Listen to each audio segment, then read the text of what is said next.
I am a botany professor at a university in San Luis Obispo, Cal Poly, and I study trees in California.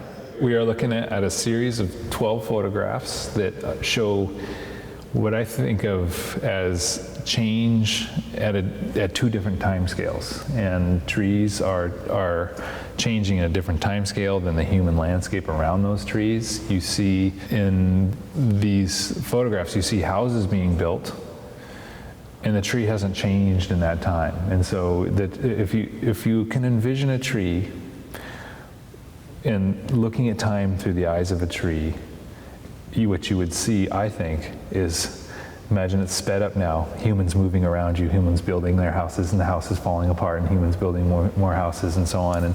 And this is really showing that very nicely. You see the same tree. It's the same tree in different perspectives. It's the same tree in different seasons. And change is happening all around it, yet it is not really changing. And we're looking at an individual, one, and he was fascinated by that one. And I myself am fascinated by individual trees. Trees in California and in the Western United States, they're pilgrimage sites for people. People go to look at specific trees, whether it be the biggest, oldest, tallest tree in the world. They're here in the Western U.S., and people go to see them. And old cottonwoods in Colorado and elsewhere, they have names associated with them and personalities, and people go to visit them. And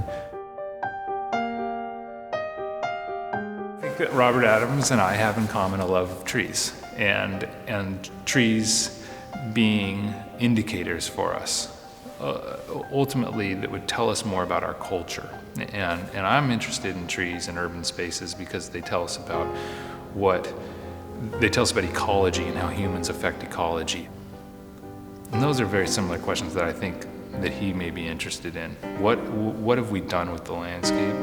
What changes are now rolling on their own, and what changes do we have control over? And like I said, trees can be indicators of those.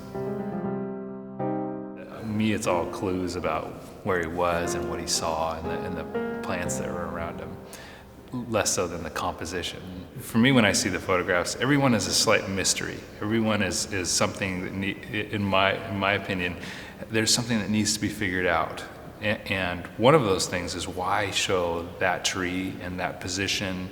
Why have it in the center of the photograph? What is it about that tree that was important to him when framing the photograph? So you have three columns in one photograph, and it's the big Canary Island palm on one side, the dead eucalyptus on the left side, and this really sparse central column that's there in the middle.